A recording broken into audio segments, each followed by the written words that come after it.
Good morning. I actually have a bit of a library up here, and I've got so many good books. One of them, a lot of them are the Chinese medicine books.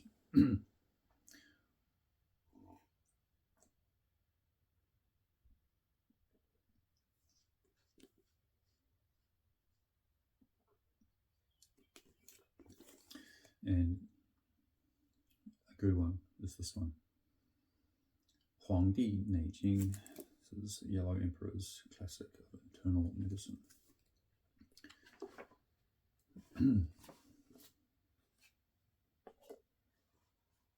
So I've just read the chapter 1, the first part of chapter 1, which is the universal truth. And it's the first conversation between the Emperor Huangdi and one of his ministers, Qigong. And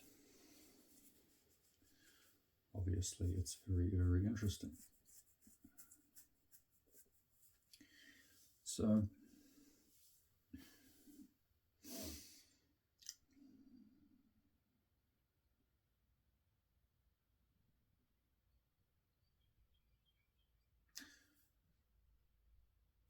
a lot of people practice Chinese medicine, and surely a lot of people who practice Chinese medicine would like to be,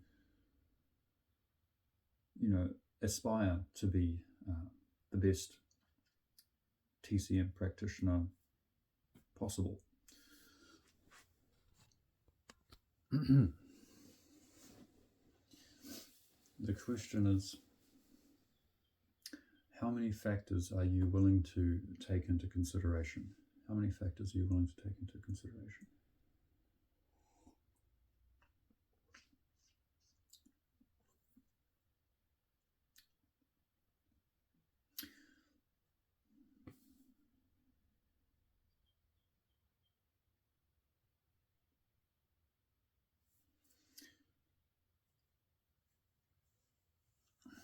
With my ability, I just, and we all have this, it's that before you even start to, so intellectualizing things, okay, this is the setback, is that you read something and you try to draw on what you already know, something from your left brain hemisphere which you use as some kind of reference frame to base what you are reading on, and then you're going to use your kind of emotional brain to there's going to be certain emotions it's going to evoke, and then there's a short circuit there between these two brain hemispheres. Okay. And this is the normal way of using the brain. It's you're intellectualizing things.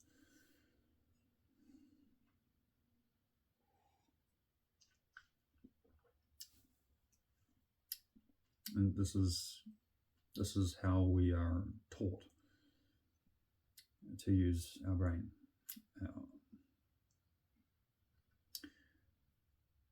There's so many ways we could look at this, but an interesting way I like to look at this is just from the point of view of an intelligence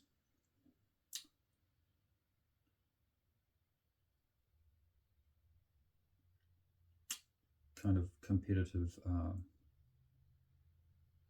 view. It is that as soon as you start using your brain like that, you are predictable. It's they have all the AI algorithms nowadays that can everything you say, every text you send, every email, every thing you search on Google, and probably even as you're moving around on the street, your phone is tracking the movement. And even when you don't have your phone on you, there's satellites up there that are tracking movement where people are congregating, and they can take so many factors into consideration. So that would mean that as long as you're using your brain in this normal way, this intellectual way, you're predictable.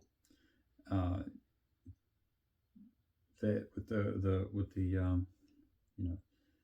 I don't like to say AI because there's no AI. Anyone who's using the term AI, they misunderstand, or they're trying to sell you something, because there is no AI yet. There is no artificial intelligence. There is no conscious. There is no, like I've heard girls say, "Oh, ChatGPT is my friend." What's your definition of a friend? Shouldn't this be a friend? Isn't it someone who has a soul, a consciousness, a spirit? Yeah. Computers are very... So there's no AI, okay? There are computers, and computers can have different programs, and these things we are calling AI nowadays, like ChatGPT and Meta and all of these other ones, and other ones that we don't know about that the intelligence organizations use. It's not AI, it's just computation. It's just computer programs, and they could have made this would have been possible many years ago. It's just that there's obviously you have a plan to what to make this year, and then the next year you're going to make something better. Like you come out with the iPhone 1, but you're not just going to release the iPhone 10 straight away. You want to make it progressive so that you can make you have a stronger business model with that. You can progressively, there's anticipation. So this is the same. What we're calling, AI now, this was possible. We can speculate about how long ago, but definitely over 10 years ago, probably at least 20 years ago, this would have been possible. Probably longer than that, possibly a lot longer ago than that. These things are already possible.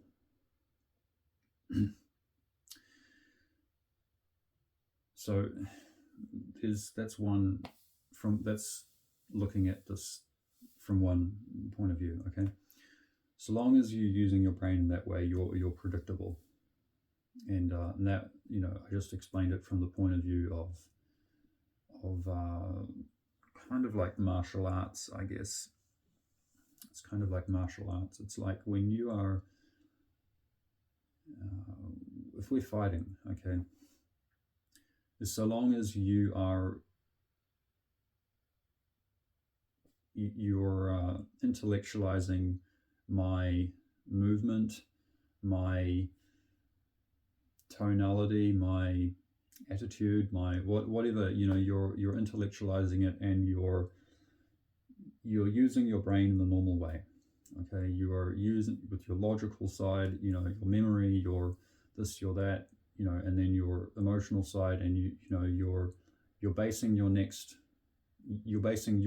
move based on how your brain has intellectualized me. That's a very low tech way, but this is the way that they teach. But there's another way, because there are higher mental faculties than this.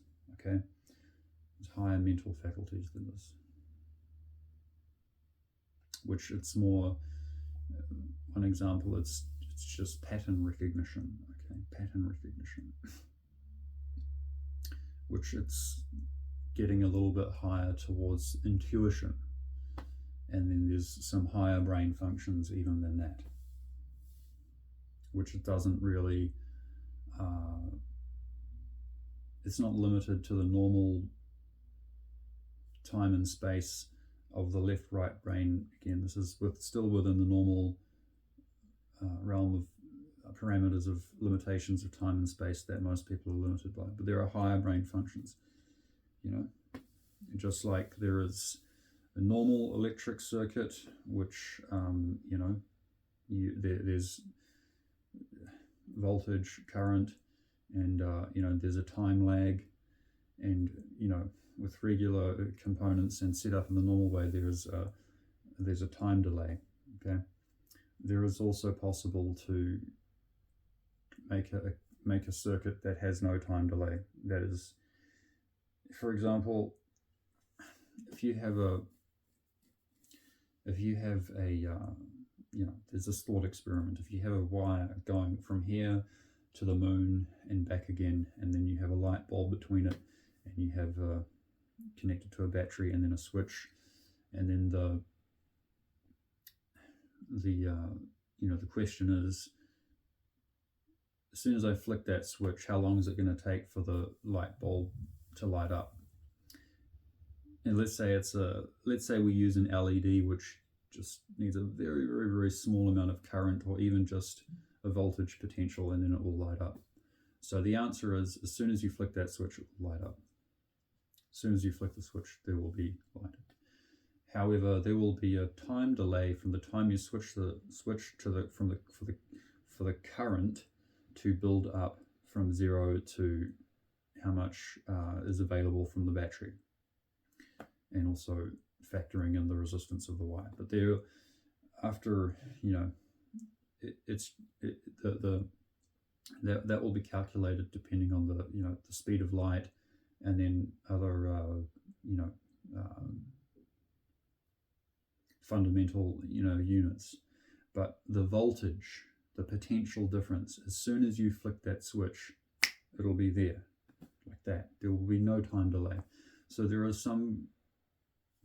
in a circuit, and our brain is also a circuit, because using electric, have many circuits. Okay, our body has many circuits. So if you use your brain in the normal way, left brain, right brain, remembering this, emotionally attached, there's a time delay, because you're creating an internal map of reality that doesn't correspond to reality. And there's going to be a time delay from the time that you visualize something to the time that you can confirm or to the time that you engage with the thing that you're kind of trying to approximate. So there's time delay, okay? And that's normal brain function. But there's higher brain function that's similar to this concept of fact of physical reality of voltage, that the moment the potential is there, it's there. Okay, there's this exists. It's a higher brain function. Okay, so this conversation, the first one, it is still very much within the parameters of intellectualizing something with the normal brain function. And so that's very interesting that even so long ago, they were just using normal brain function. They would have been aware, and they talk about Dao Yin, Qigong, meditation, which that is the point of these practices is to open up these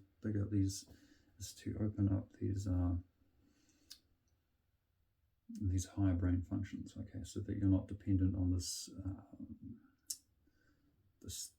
lower brain function that is predictable, that has a time delay, and because they're talking about the first question here, one of them is, Huangdi is trying to understand, like, what's going on nowadays, why are people so unhealthy and not living that long, and all these health problems. And then Chibo, one of the ministers, he's quite knowledgeable, understands the things from the past, but still these things, because it's a normal conversations, being intellectualized, and so you have to approximate things somehow. But when you're reading these things, you have to read between the lines, okay? Which you have to use your intuition and to use pattern recognition and to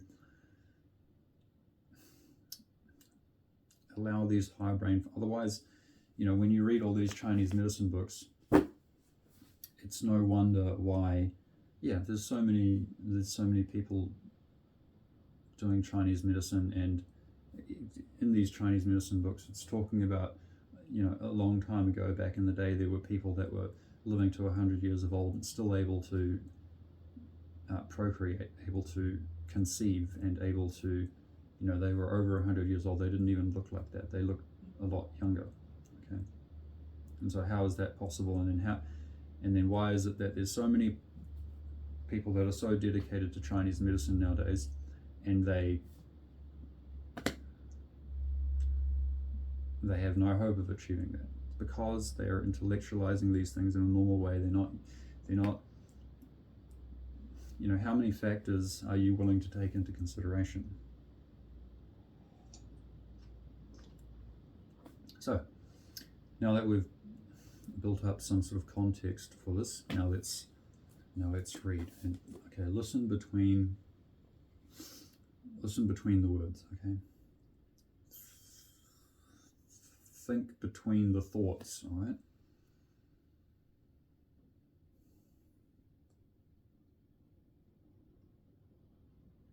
Listen between the words and be aware of the awareness between the thoughts. Right. So,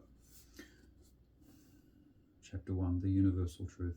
In ancient times, the Yellow Emperor Huangdi was known to have been a child prodigy.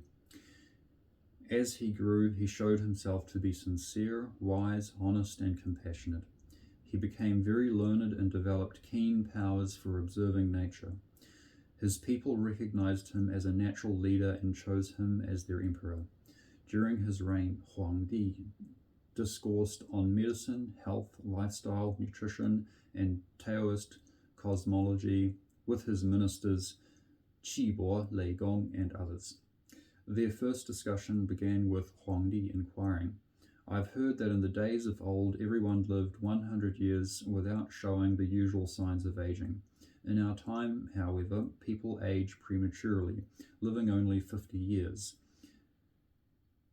Is this due to a change in the environment, or is it because people have lost the correct way of life?" Qibor replied, "In the past, people practiced the Tao, the way of life. They understood the principles of balance, yin-yang, as represented by the transformation of the energies of the universe. Thus, they formulated practices such as Daoyin, an exercise combining stretching, massaging, and breathing to promote energy flow, and meditation to help maintain and harmonize themselves with the universe.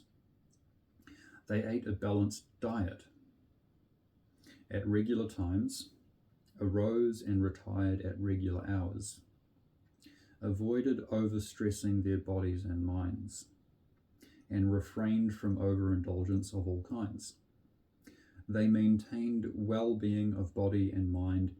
Thus, it is not surprising that they lived over 100 years. These days, people have changed their way of life. They drink wine as though it were water, indulge excessively in destructive activities, drain their jing, the body's essence that is stored in the kidneys, and deplete their qi. They do not know the secret of conserving their energy and vitality, seeking emotional excitement and momentary pleasures. People disregard the natural rhythms and order of the universe. They fail to regulate their lifestyle and diet and sleep improperly. So it is not surprising that they look old at 50 and die soon after.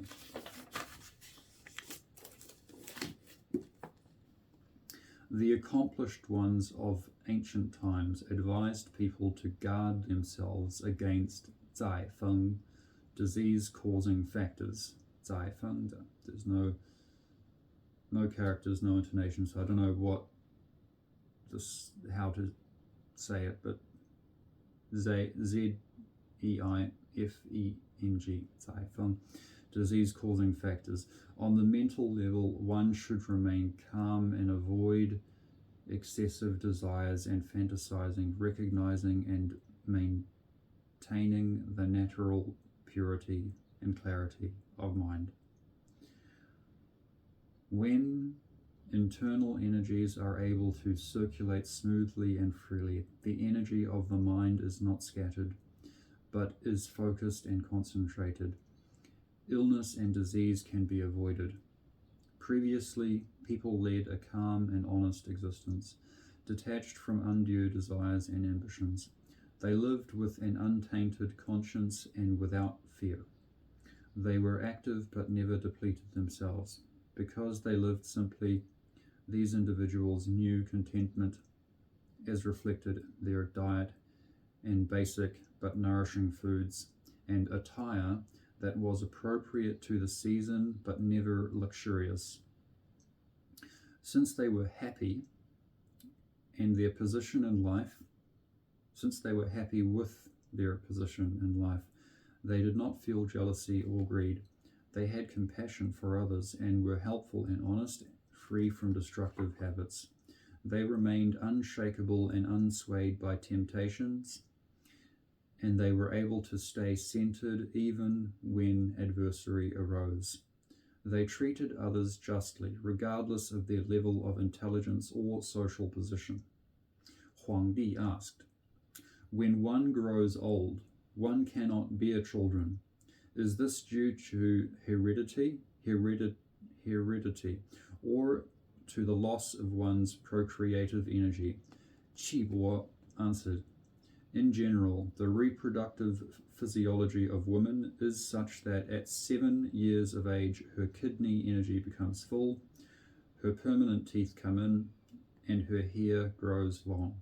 At 14 years, the Tian Kui, or fertility essence, matures, and the Ren, conception, and Chong, vitality channels responsible for conception open, menstruation begins, and conception is possible. At 21 years, the kidney energy is strong and healthy, the wisdom teeth appear, and the body is vital and flourishing. At 28 years, the bones and tendons are well developed, and the hair and secondary sex characteristics are complete. This is the height of female development.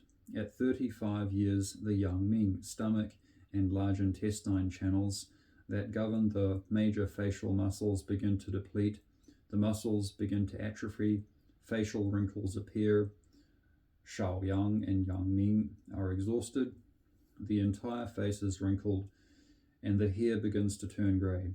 At 49 years, the Ren and Chong channels are completely empty, the Tian Kui has drained up. Hence, the flow of menses ceases and the woman is no longer able to conceive. In the male, at 8 years of age, the kidney energy becomes full, the permanent teeth appear, and the hair becomes long. At 16 years of age, the kidney energy is ample, the Tian Kui is mature, the Jing is ripe, so procreation is possible.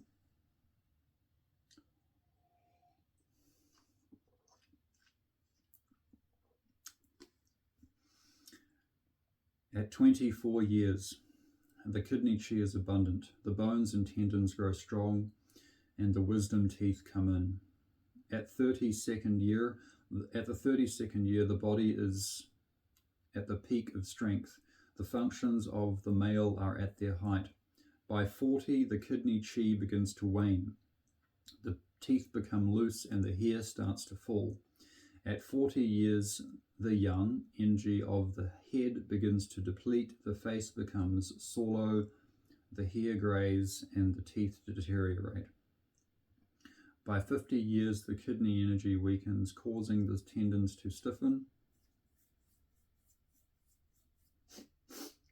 At 64, the Tian Kui drains up, and the Jing is drained, resulting in kidney exhaustion, fatigue, and weakness.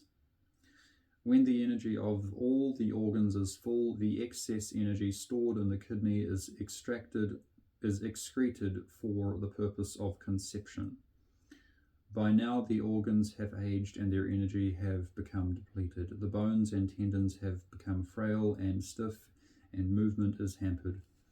The kidney reservoir becomes empty, making the end of the power of the kidney reservoir becomes empty, marking the end of the power of conception.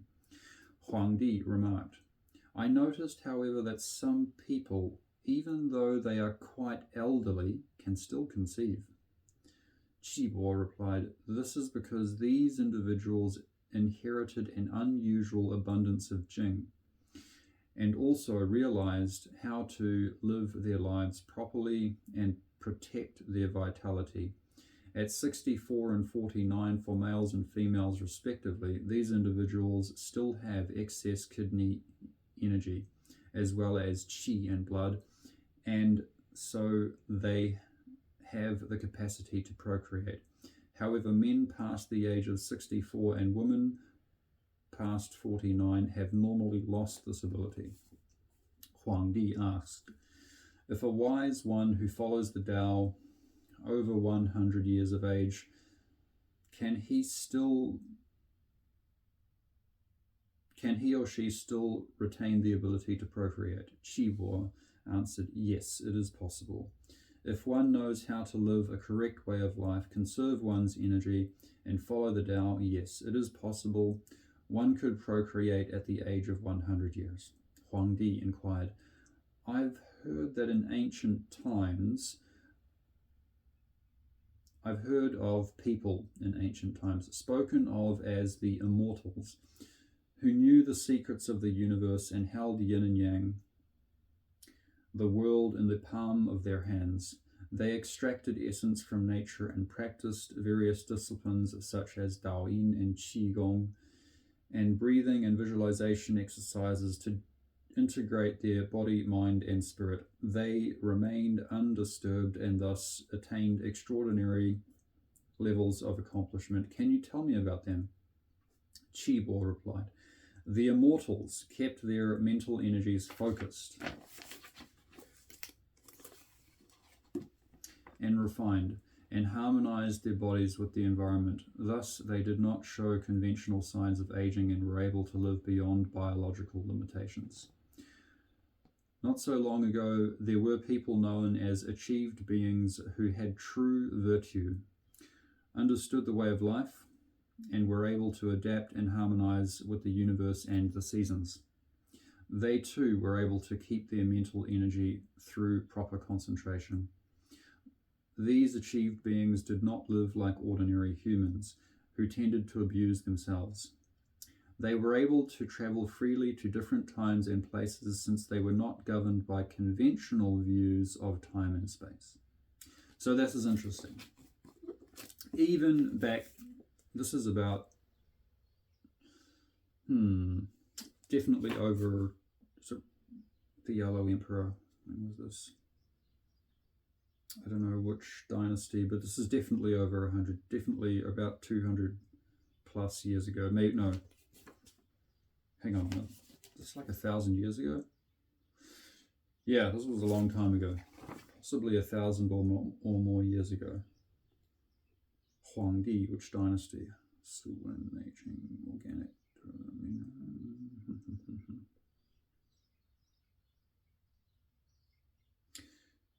Detailed walk of Qishu, 221 to 206 BCE. Wow, okay. So that's about over 2,000 years ago.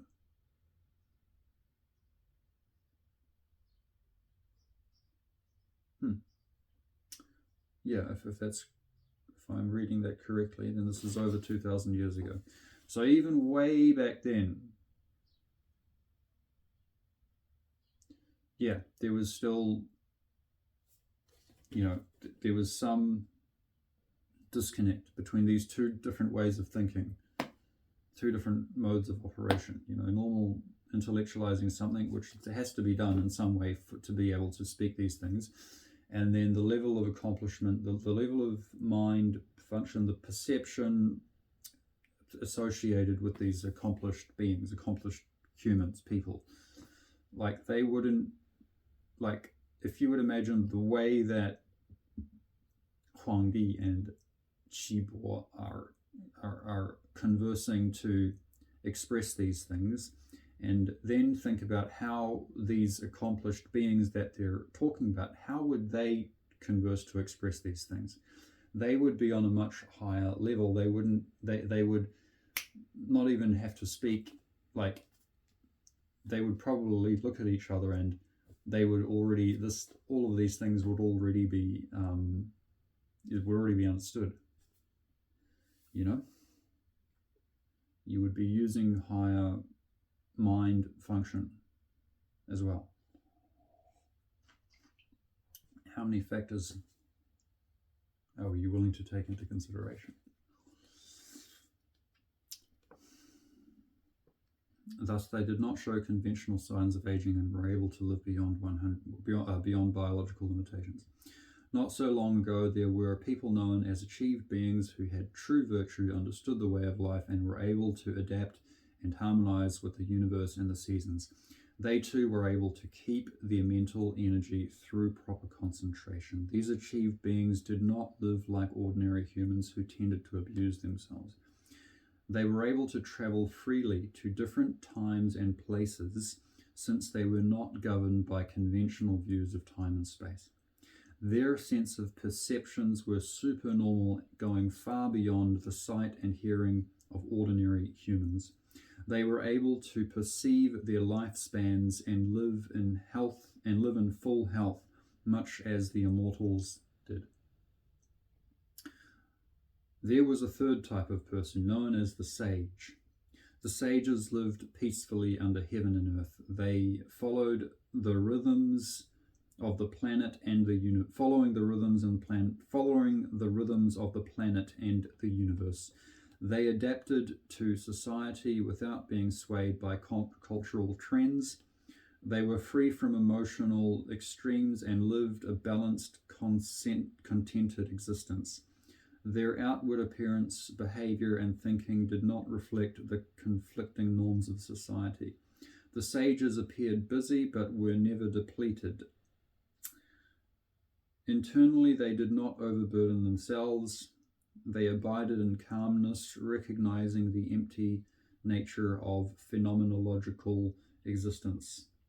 The sages lived over 100 years because they did not scatter and disperse their energies. A fourth type were natural people who followed the Tao and were called naturalists. They lived in accordance with the rhythmic patterns of the seasons, heaven and earth, moon, sun, and stars. They aspired to follow the ways of ancient times, choosing not to lead excessive lifestyles. They too lived plainly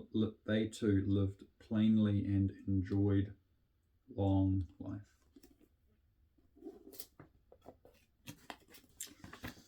So that is it for now.